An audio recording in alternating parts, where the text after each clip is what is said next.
And now, ladies and gentlemen, the chairman of the PHINMA Group, Oscar Hilado.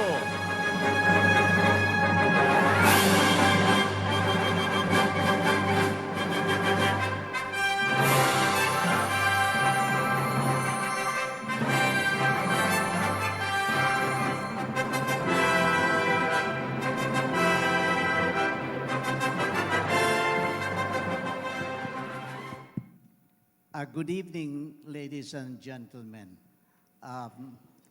As I was approaching the table over there, I told myself that this is probably as close as I can get to sitting at a state banquet table. I've never sat around a table that big.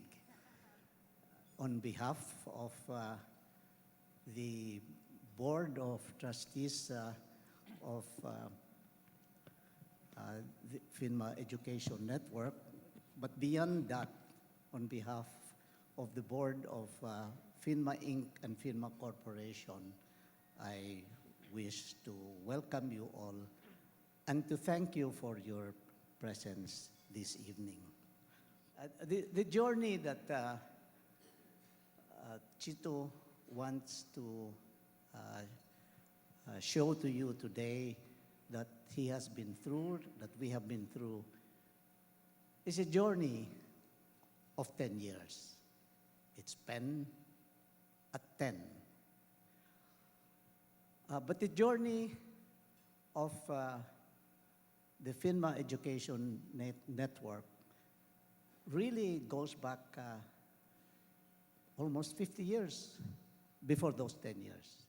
One of the founders of PHINMA is seated at that big table over there. And he's the one who has outlived them all, was Sisip. Will you please give Mr. Sisip a big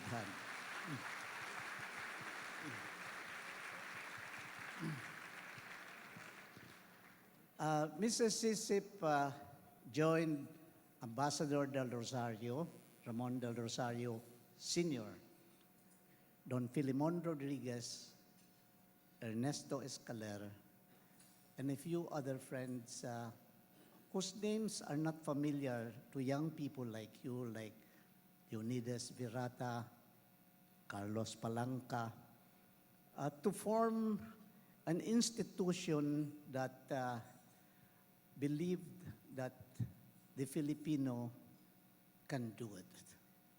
That the fate of the Filipino should be in the hands of the Filipino.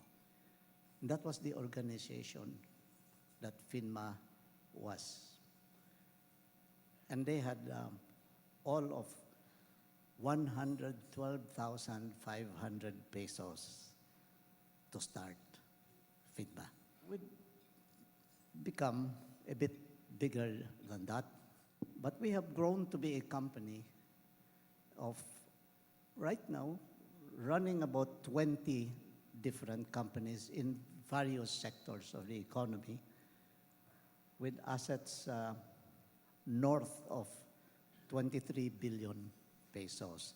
We started as a cement company, the smallest cement company in the country, which grew to become the largest cement company by the middle 90s. We went into steel roofing operations, which is headed here by Art Florendo. We went into glass making, which was an enterprise championed by Charlie Palanca. We went into oil exploration, which was the beginnings of what is now a very much changed company, TransAsia Oil, changed in its priorities because it is now more into power than oil. We went into oil refining. We went into paper manufacturing.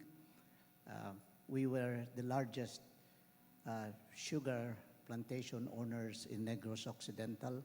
We had one of the largest coconut plantations in the island of Siasi in Sulu. We were in properties and still are in properties.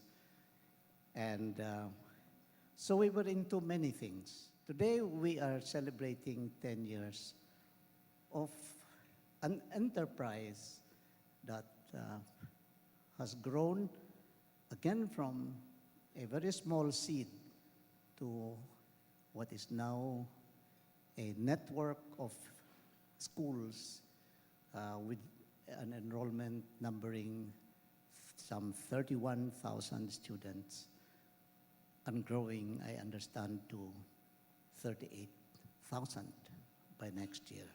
Ramon and I have both been very much involved in education in the last several years. Both Ramon and I have served as chairman of the board of De La Salle University at different times. That exposure that led Ramon, who, as you know, is PHINMA's chief executive officer,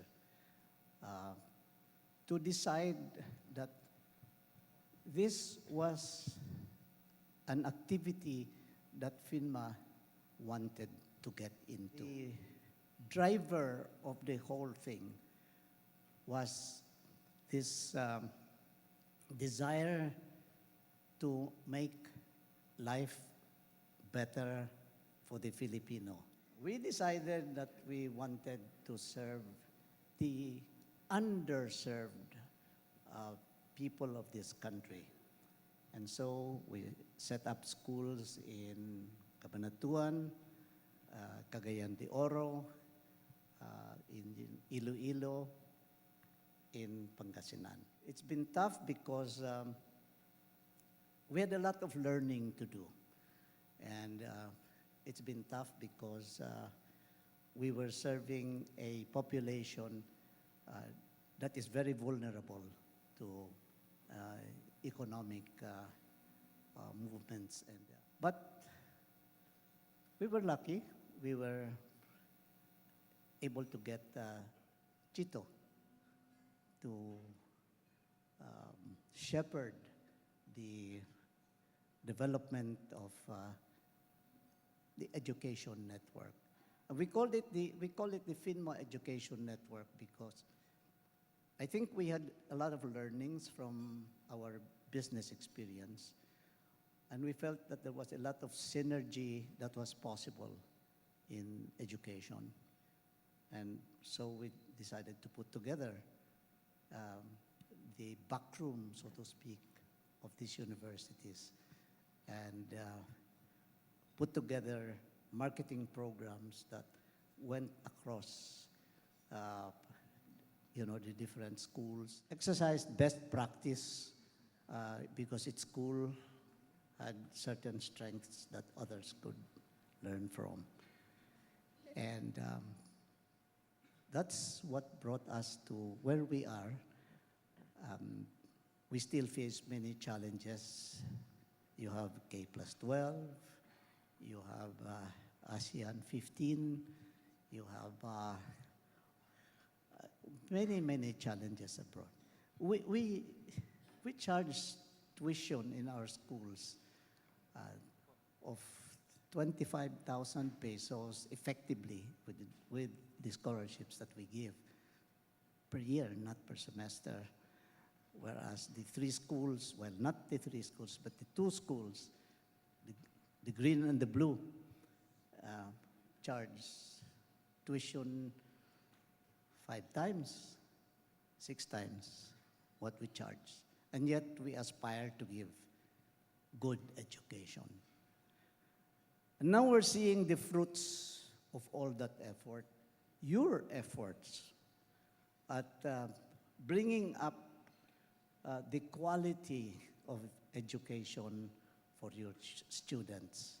I share in the passion that each one of you has for making a difference in the lives of people that you educate.